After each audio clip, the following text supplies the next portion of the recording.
Please join me in welcoming Denzel Washington.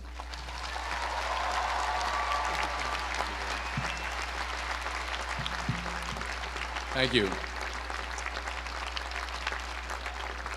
Thank you very much.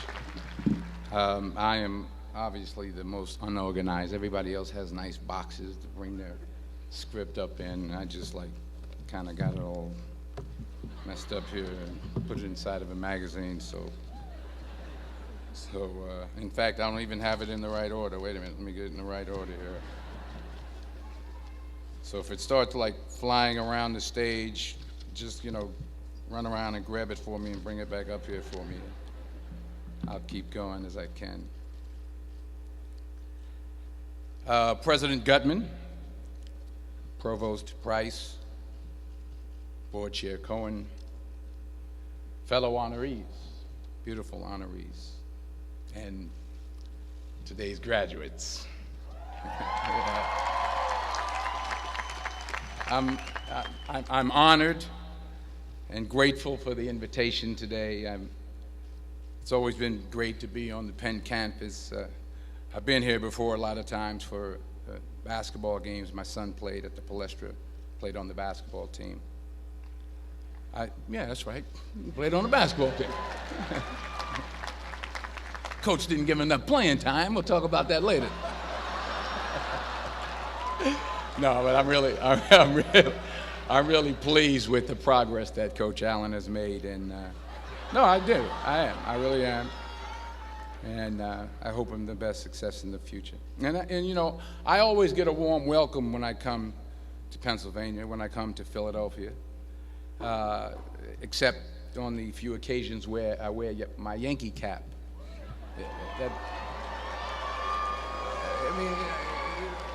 What's wrong with that? I can't suddenly just switch up and wear a Philly cap. I mean, it's like taking your life in your hands around here when you wear a Yankee cap. I'm telling you. I met a couple of guys and they were like, "Hey, we love you, Denzel, but you walking around with that hat on. We don't care who you are." So you'll be happy to see that I'm not wearing my Yankee cap today. I'm wearing my Yankee socks, my Yankee t-shirt, my Yankee jock shorts, my Yankee underwear, my Yankee toe warmers, but not my Yankee cap. But still, I'll be honest with you, I'm a little nervous. I'm not used to speaking at a graduation of this magnitude. It's a little overwhelming. It's out of my comfort zone. You dress me up in army fatigues or throw me on top of a moving train, someone said, unstoppable, or ask me to play Malcolm X, Reuben Hurricane Carter, or Alonzo from Training Day. I can do that. But a commencement speech, it's a very serious affair, and it's a very different ball game. There are literally thousands and thousands of people here. And for those who say, well, you're a movie star, millions of people watch you and watch you speak all the time, well, that's true. That's technically true. But I'm not actually in the theater watching them watching me. I think that makes sense. I mean, I'm not there when they call for a fidget around or pull out their iPhones or text their boyfriend or scratch their behinds or whatever it is they're doing in the movie theater. But from up here, I can see every single one of you. And that makes me uncomfortable.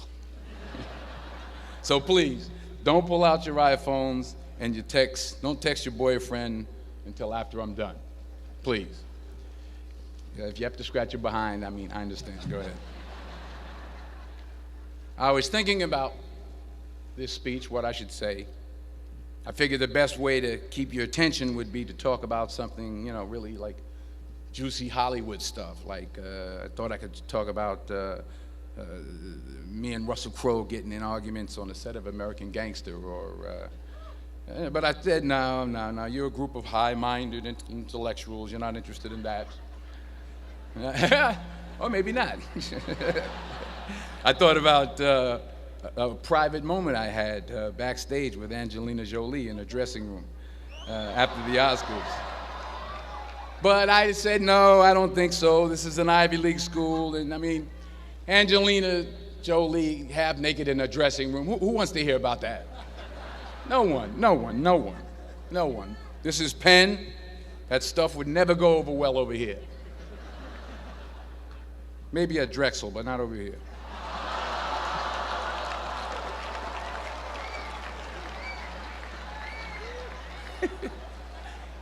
Woo, I'm in trouble now. So I was back to square one, feeling the pressure. So now you're probably thinking, if it was going to be this difficult, this much pressure, why did I even accept today's invitation in the first place? Well, you know, my son goes here, that's number one. That's a good reason. And I always like to check to see how my money's being spent. And I'm sure there's some parents out there who can relate to what I'm talking about. Yeah. To everybody upstairs. And there were some other good reasons for me to show up. Sure, I got an Academy Award, but I never had something called a magic meatball after waiting in line for half an hour at the food truck. Yeah? Yes, I talked face-to-face with President Obama, but I never talked face-to-face with a guy named Queeter who sings bad songs over at Smokes on Tuesday night. I never been to Buies. I never been to Hemos. Yes, I have played a detective who battles demons, but I've never been to a school in my life where the squirrel population has gone bananas. I mean, they're breaking in the dorm rooms, they're walking around campus. I think I saw some carrying books on their way to class. So I had to be here. I had to come. Even though I was afraid I might make a fool of myself. In fact, if you really want to know the truth, I had to come exactly because I might make a fool of myself. Now, what am I talking about? Here it is. I found that nothing in life is worthwhile unless you take risks. Nothing. Nelson Mandela said, "There is no passion to be found playing small and settling for a life that's less than the one you're capable of living." Now, I'm sure in your experiences in school and applying to college and picking your major and deciding what you want to do with life, I'm sure people have told you to make sure you have something to fall back on. Make sure you got something to fall back on, honey. But I never understood that concept, having something to fall back on. If I'm going to fall, I don't want to fall back on anything except my faith. I want to fall forward. I figure at least this way I'll see what I'm going to hit. Fall forward. This is what I mean. Reggie Jackson struck out 2,600 times in his career, the most in the history of baseball. But you don't hear about the strikeouts. People remember the home runs. Fall forward. Thomas Edison conducted 1,000 failed experiments. Did you know that? I didn't know that. Because the 1,001st was the light bulb. Fall forward. Every failed experiment is one step closer to success. You've got to take risks, and I'm sure you've probably heard that before, but I want to talk to you about why that's so important. I got 3 reasons, and then you can pick up your iPhones. First, you will fail at some point in your life. Accept it. You will lose. You will embarrass yourself. You will suck at something. There's no doubt about it. And I know that's probably not a traditional message for a graduation ceremony, but hey, I'm telling you, embrace it because it's inevitable. And I should know. In the acting business, you fail all the time. Early on in my career, I auditioned for a part in a Broadway musical. Perfect role for me, I thought, except for the fact that I can't sing. So I'm in the wings, I'm about to go on stage, but the guy in front of me, he's singing like Pavarotti. He's just, and he's just going on and on and on, and I'm just shrinking, I'm getting smaller and smaller.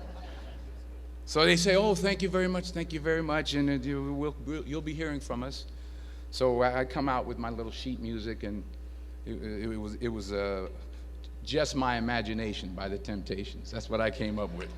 So I hand it to the accompanist, and she looks at it and looks at me and looks out at the director and was like, all right. So I start, I'm going to sing. I'm like, it's just my imagination once again, and they're coming away with me. And they're not saying anything, so I'm thinking I'm getting better. So I start getting into it.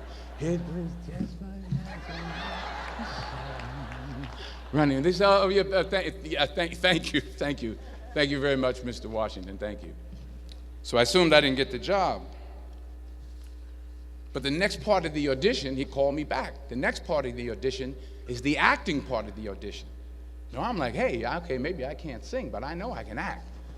So they pair me with this guy, and again, I didn't know about musical theater. And musical theater is big, so they can reach everyone all the way in the back of the stadium. And I'm more from a realistic, naturalistic kind of acting where you actually talk to the person next to you. So I don't know what my line was. My line was, well, hand me the cup. And his line was, well, I will hand you the cup, my dear. The cup will be there to be handed to you. I said, oh, okay. Well, should I give you the cup back? Oh, yes, you should give it back to me because you know that is my cup and it should be given back to me. I didn't get the job. But here's the thing. I didn't quit. I didn't fall back. I walked out of there to prepare for the next audition, and the next audition, and the next audition. I prayed. I prayed, and I prayed. But I continued to fail, and fail, and fail. But it didn't matter, because you know what? There's an old saying, you hang around the barbershop long enough, sooner or later you're going to get a haircut.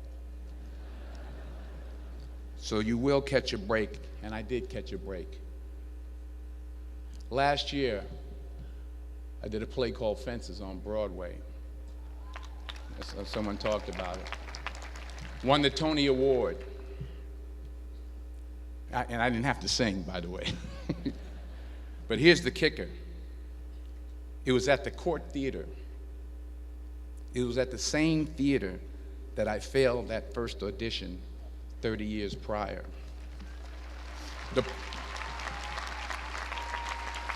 The point is, and I'll pick up the pace, the point is every graduate here today has the training and the talent to succeed. But do you have the guts to fail? Here's my second point about failure. If you don't fail, you're not even trying. I'll say it again. If you don't fail, you're not even trying. My wife told me this great expression. To get something you never had, you have to do something you never did. Les Brown's a motivational speaker. He made an analogy about this. He says, imagine you're on your deathbed, and standing around your deathbed are the ghosts representing your unfulfilled potential. The ghost of the ideas you never acted on. The ghost of the talents you didn't use. And they're standing around your bed, angry, disappointed, and upset. They say, we came to you because you could have brought us to life, they say. And now we have to go to the grave together. So I ask you today, how many ghosts are going to be around your bed when your time comes? You've invested a lot in your education, and people have invested in you. And let me tell you, the world needs your talents. Man, does it ever. I just got back from Africa like 2 days ago, so if I'm rambling on, it's because I'm jet lagged. I just got back from South Africa. It's a beautiful country, but there are places there with terrible poverty that need help. And Africa is just the tip of the iceberg. The Middle East needs your help. Japan needs your help. Alabama needs your help. Tennessee needs your help. Louisiana needs your help. Philadelphia needs your help. The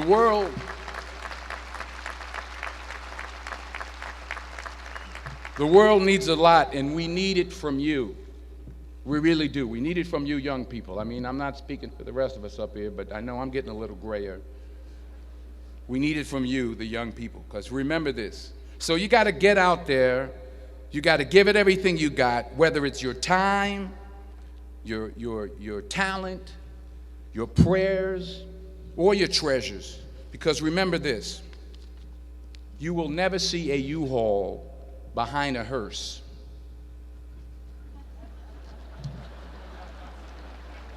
I'll say it again.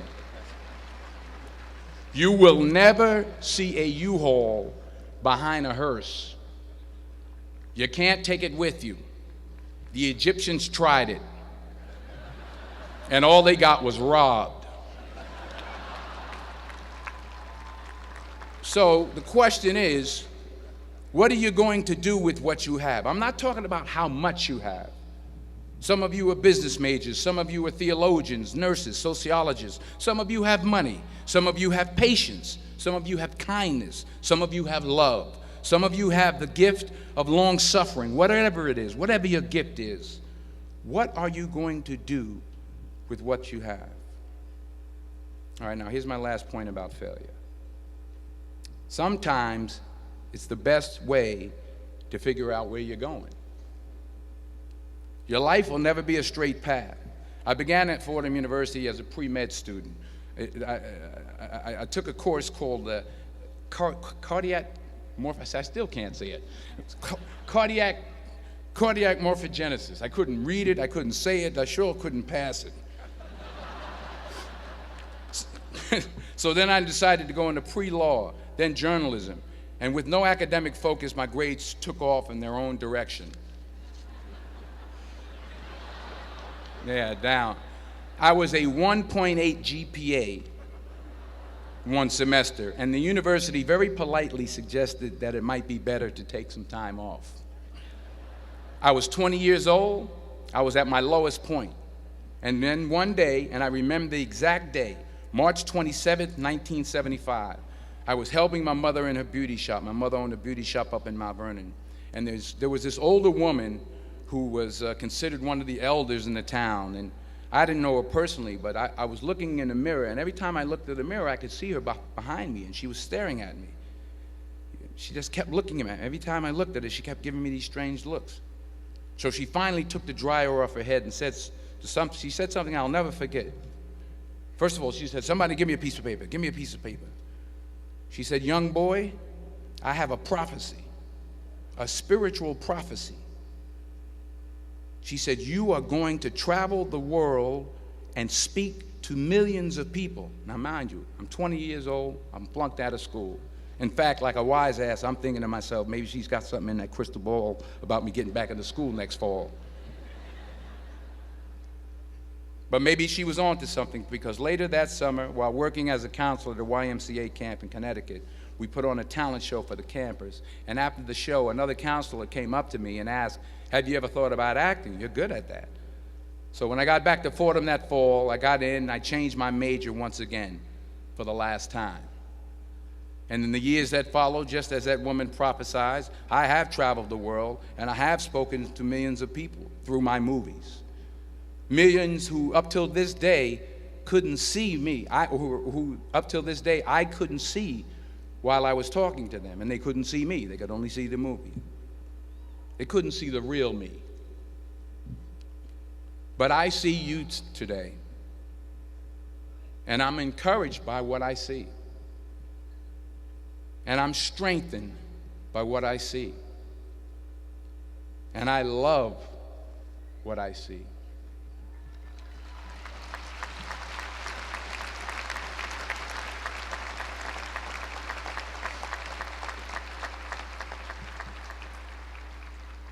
One more page, and I'll shut up. Let me conclude with this one final point, and actually the president kind of brought it up. It has to do with the movie Philadelphia. She stole my material. Many years ago, I did this movie called Philadelphia. We filmed some of the scenes right here on campus.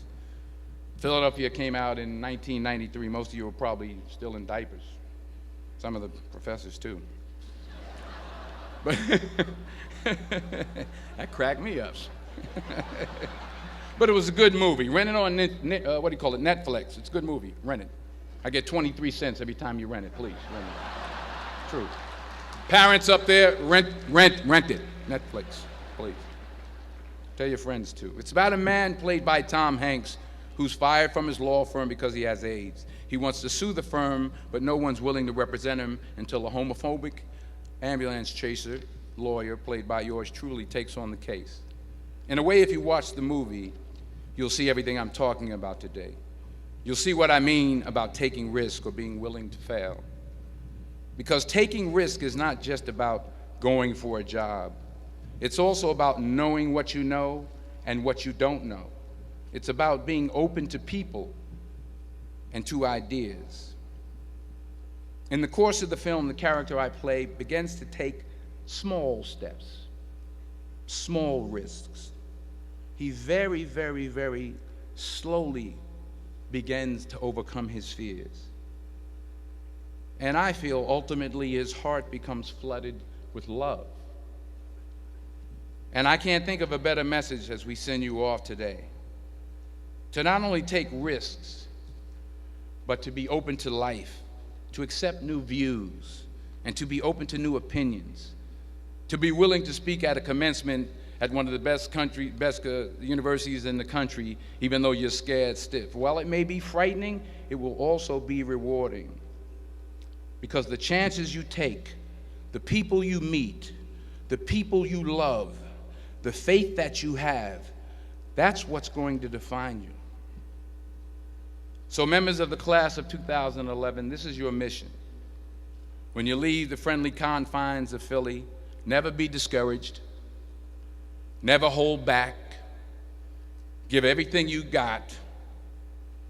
And when you fall throughout life, and maybe even tonight after a few many glasses of champagne, remember this: fall forward.